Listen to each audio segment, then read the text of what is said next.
కరెక్ట్గా 2014 జూన్ 2వ తారీఖున తెలంగాణ రాష్ట్ర ఆవిర్భావం జరిగింది.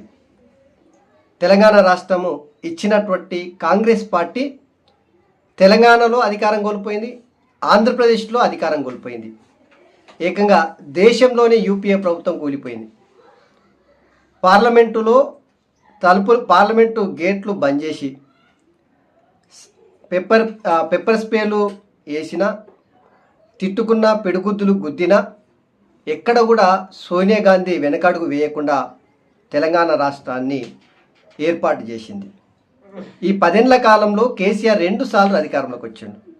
2 సార్లు అధికారంలోకి వచ్చిన ప్రతిసారి కాంగ్రెస్ పార్టీని మింగడానికి ప్రయత్నం చేసిండు. ప్రతిపక్ష హోదా లేకుండా చేసిండు.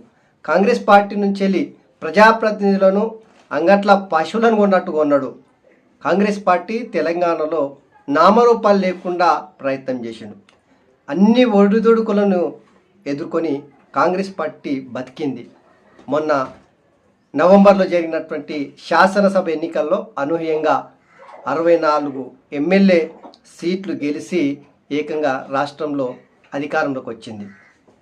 దశాబ్ద కాలం అయిన తర్వాత కాంగ్రెస్ పార్టీ అధికారంలోకి వచ్చుకుంటా ఈ దశాబ్దం అంటే తెలంగాణ ఏర్పడి దశాబ్దం గడుస్తున్న సందర్భంగా అంబురాన్ని అంటే విధంగా సంబురాలు చేయాలని చెప్పేసి ముఖ్యమంత్రి రేవంత్ రెడ్డి ప్రయత్నాలు చేస్తూ ఉన్నాడు.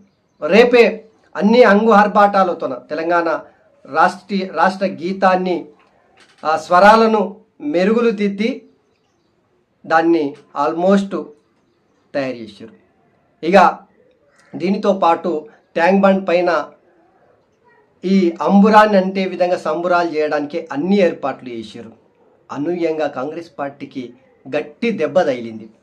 సోనియా గాంధీ ప్రత్యేక ఆహ్వానితురాలిగా తెలంగాణ తల్లిగా ఖచ్చితంగా ఈ సంబురాల్లో పాల్గొంటుందని చెప్పేసి కాంగ్రెస్ పార్టీ ప్రభుత్వం ఇప్పటికే ప్రకటించింది.